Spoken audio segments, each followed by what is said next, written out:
भारत को धमकी दी गई है। चीन ने साफ शब्दों में कहा है, अगर भारत ने PL-15 मिसाइल का मलबा नहीं लौटाया तो हम संयुक्त राष्ट्र में भारत के खिलाफ वीटो लगाएंगे। पर अब सवाल उठता है, क्या चीन डर चुका है? क्या भारत ने वाकई में उसकी सबसे बड़ी कमजोरी पकड़ ली है?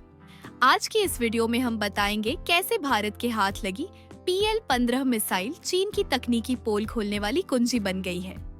और साथ में बात करेंगे भारत की नई हाइपरसोनिक मिसाइल की, जो ब्रह्मोस से भी 3 गुना तेज है। वीडियो को एक लाइक जरूर कर दीजिए। ऑपरेशन सिंदूर और PL-15 की एंट्री। सब कुछ शुरू हुआ ऑपरेशन सिंदूर से। भारत और पाकिस्तान के बीच सीमा पर तनाव चरम पर था। पाकिस्तान ने चीन से हथियार मांगे और चीन ने उसे दे दी अपनी सबसे खतरनाक BVR मिसाइल PL-15। इस मिसाइल की खास बात, बियॉन्ड विजुअल रेंज यानी टारगेट दिखे बिना भी हमला 200 प्लस किलोमीटर की रेंज और तेज स्पीड। मार्च 4 पाकिस्तान ने JF-17 फाइटर जेट से इस PL-15 को भारतीय सुखोई THU-SEMKI पर दागा। लेकिन पाकिस्तान और चीन दोनों को ये नहीं पता था कि भारत अब पहले जैसा नहीं रहा। भारत का सुखोई पहले से ही जैमिंग सिस्टम से लैस था। जैसे ही मिसाइल लॉन्च हुई, भारत के सुखोई ने उसमें इलेक्ट्रॉनिक काउंटर मेजर ECM फेंका और मिसाइल की आंखें बंद हो गईं। PL-15 हवा में ही दिशाहीन हो गई और सीधा जमीन पर आकर गिर गई। और यही बना भारत की सबसे बड़ी जीत, क्योंकि भारत के हाथ लग गई चीन की सुपर सीक्रेट मिसाइल का असली मॉडल। बिना कोई नुकसान भारत को मिल गया चीन के हथियार का पूरा ब्लूप्रिंट। इस मलबे को इंडियन आर्मी ने तुरंत DRDO को सौंपा और शुरू हुआ मिशन रिवर्स इंजीनियरिंग। अब आप सोच रहे होंगे,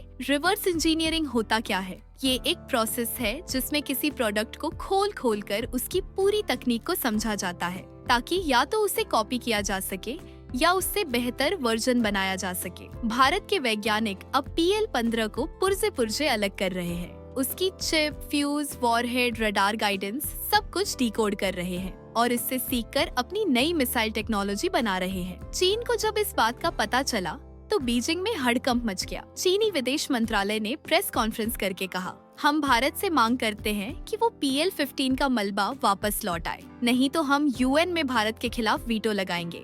सवाल ये नहीं कि चीन मलबा क्यों मांग रहा है, सवाल ये है कि अगर ये सिर्फ एक मिसाइल थी तो इतनी घबराहट क्यों? असल में चीन जानता है PL-15 सिर्फ एक मिसाइल नहीं, उसकी पूरी मिसाइल टेक्नोलॉजी का आईना है। अगर भारत इसकी कॉपी बना लेता है या इससे बेहतर बना लेता है तो चीन की हथियार मंडी बंद हो जाएगी। अब सिर्फ भारत ही नहीं बल्कि जापान, फ्रांस, अमेरिका जैसे देश भी PL-15 मिसाइल के मलबे में रुचि दिखा रहे हैं। सूत्रों के मुताबिक कई देशों ने भारत से इस मिसाइल को स्टडी करने की अनुमति मांगी है और बदले में कई करोड़ डॉलर की डील ऑफर की है। आप सोचिए, एक फटी नहीं हुई मिसाइल अब बन गई है भारत के लिए गोल्ड माइन। भारत चाहे तो इसका डेटा बेच सकता है या दुनिया को चीन की चोरी की तकनीक का सबूत दे सकता है। अब बात करते हैं चीन की मिसाइल टेक्नोलॉजी की, जो दिखती बहुत भारी है पर हकीकत में है कॉपी की हुई। चीन की PL-15 मिसाइल कई हद तक अमेरिकी AIM-12Z और रूसी R-77 जैसी दिखती है। रडार सिस्टम की संरचना लगभग नकल है। फ्यूज और वॉरहेड टेक्नोलॉजी यूरोपीय स्टाइल की। भारत अब न सिर्फ इन चीजों को समझ रहा है बल्कि दुनिया को दिखा रहा है कि चीन की ताकत कितनी खोखली है। और यही कारण है कि चीन बार बार धमकी दे रहा है, क्योंकि सच्चाई सामने आना उसे सबसे ज्यादा डराता है। अब बात करते हैं भारत के जवाब की। DRDO ने शुरू किया है प्रोजेक्ट विष्णु, जिसका मकसद है एक ऐसी हाइपरसोनिक क्रूज मिसाइल बनाना जिसकी स्पीड होगी मैच 8 यानी 11,000 किलोमीटर प्रति घंटे, जो चीन की किसी भी मिसाइल को जवाब दे सके।